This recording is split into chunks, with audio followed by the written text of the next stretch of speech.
Hello friends, welcome to Prisi Arts. இன்றைக்கி நம்ம உடச்சி ஊற்றின முட்டை குழம்பு எப்படி செய்கிறதுன்னு பார்க்கலாம். புதுசாக சமைக்க பழகுறவங்க கூட இந்த உடச்சி ஊற்றின முட்டை குழம்பை ஈஸியாக சிம்பிளாக செஞ்சிடலாம்.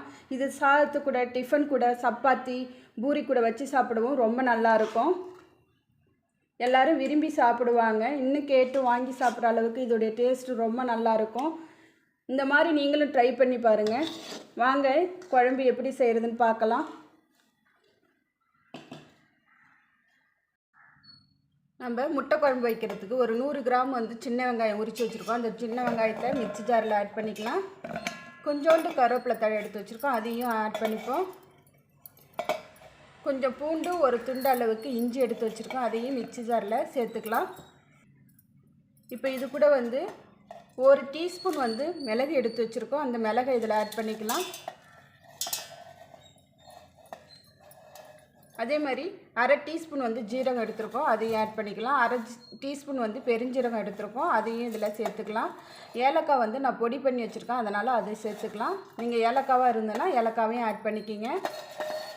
4 கிராம்பு எடுத்து வச்சுருக்கோம், அதை சேர்த்துக்கலாம். 4 பட்டை, இதையும் மிக்ஸி ஜாரில் சேர்த்துக்கலாம். கொஞ்சோண்டு கடற்பாசி எடுத்து வச்சுருக்கோம், அந்த கடற்பாசியும் இதில் ஆட் பண்ணிக்கலாம். நான் ஒரு 10 முந்திரி எடுத்து வச்சுருக்கேன், அந்த முந்திரியும் ஆட் பண்ணி இதை நல்லா நைஸாக பேஸ்ட்டாக அரைச்சிப்போம். அரைச்சி இதை எடுத்துக்கலாம். இப்போ பாருங்கள், அரைக்க வேண்டிய பொருளெல்லாம் சேர்த்து அரைச்சி நல்லா நைஸாக அரைச்சாச்சு. கொஞ்சம் தண்ணி ஊற்றி அரைச்சிக்கிங்க. அரைச்சி எடுத்தாச்சு. இதே மாதிரியே இந்த சைஸில் 2 தக்காளி எடுத்து அதையும் நம்ம தனியாக அரைச்சி பேஸ்ட்டு பண்ணி வச்சுக்கலாம். இப்போ அடுப்பு ஆன் பண்ணி ஒரு கடாய் ஒன்று வச்சுக்கலாம். கடாய் காஞ்சதுக்கப்புறம் ஒரு 4 டீஸ்பூன் நம்ம எண்ணெய் ஆட் பண்ணிக்கலாம்.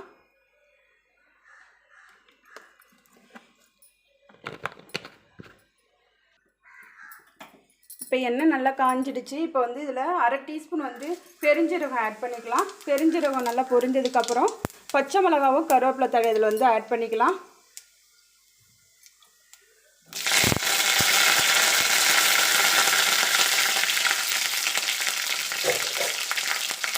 இது நல்லா பொரிஞ்சதுக்கப்புறம் நம்ம பேஸ்ட் பண்ணி வச்சுருக்கிற எல்லாத்தையும் இதில் ஆட் பண்ணிப்போம்.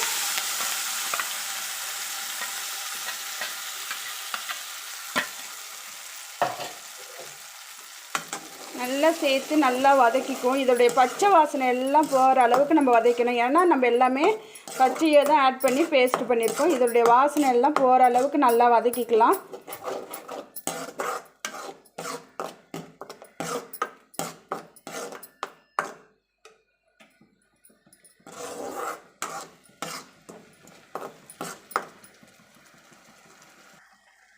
இப்போ இதை அடி பிடிக்காமல் இருக்கிறதுக்காக கொஞ்சோண்டு உப்பு ஆட் பண்ணி நல்லா வதக்கிக்கலாம். நம்ம முந்திரி பயிர் எதுக்கு ஆட் பண்ணுறோன்னா நல்லா திக்காக இருக்கிறதுக்கும் டேஸ்ட்டும் ரொம்ப நல்லாயிருக்கும். அதனால தான் நம்ம முந்திரி பயிர் ஆட் பண்ணுறோம்.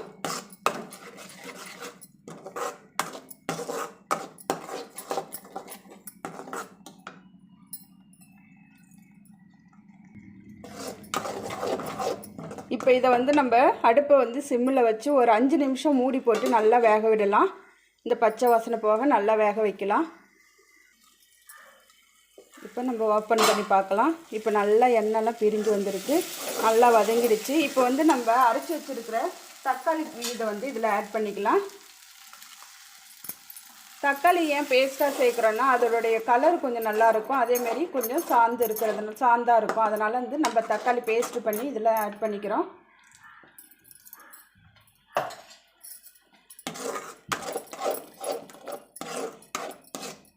அதேமாரி தக்காளி சேர்த்து இதோடைய பச்சை வாசனை போக நல்லா வதக்கிக்கலாம்.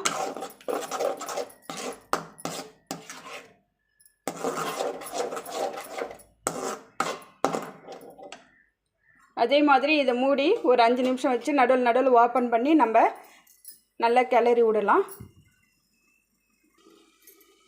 இப்போ குழம்பவும் ஓப்பன் பண்ணி இப்போ நல்லா கிண்டி விடுவோம். இந்த எண்ணெய் நல்லா மேலே பிரிஞ்சு வருது பாருங்கள், இந்த அளவுக்கு வரணும். நடுவில் நம்ம கிண்டி விட்டுட்டே இருங்க.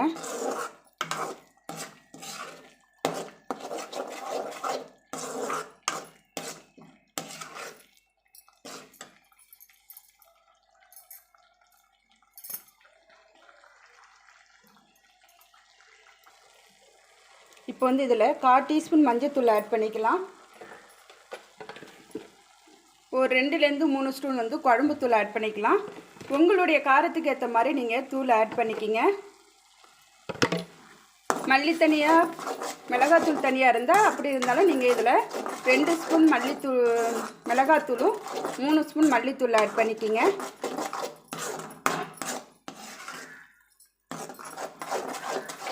இதில் நம்ம கரம் மசாலா எதுவும் சேர்க்கல, ஏன்னா நம்ம மசாலா எல்லாம் சேர்த்து தான் நம்ம பேஸ்ட் பண்ணியிருக்கோம். அதனால் நம்ம கரம் மசாலா இதில் ஆட் பண்ணல. இப்போ இதோடைய பச்சை வாசனை போக நல்லா வதக்கிக்கலாம்.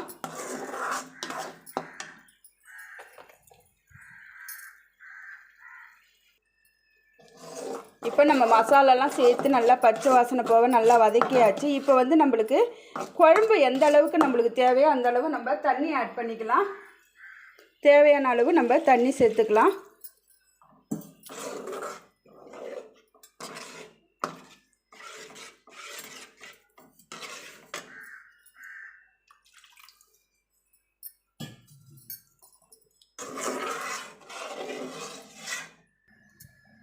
இப்போ இந்த ஸ்டேஜில் வந்து உப்பு ஆட் பண்ணிக்கலாம். நம்ம ஏற்கனவே வந்து உப்பு வந்து வெங்காயம் வதக்கும் போது சேர்த்துருக்கோம். இப்போ குழம்புக்கு தேவையான அளவு உப்பு பார்த்துட்டு நம்ம சேர்த்துக்கலாம்.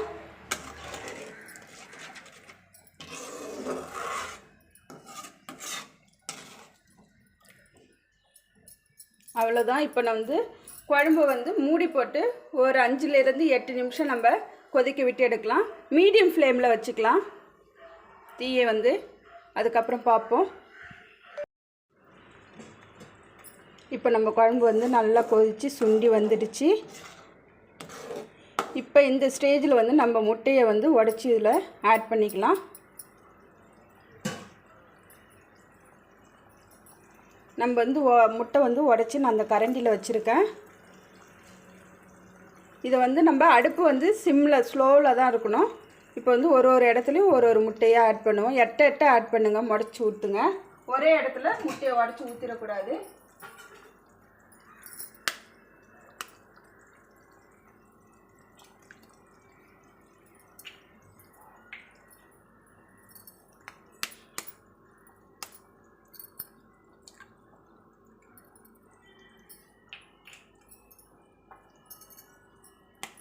நான் இப்போ வந்து 4 முட்டை இதில் ஆட் பண்ணியிருக்கேன்.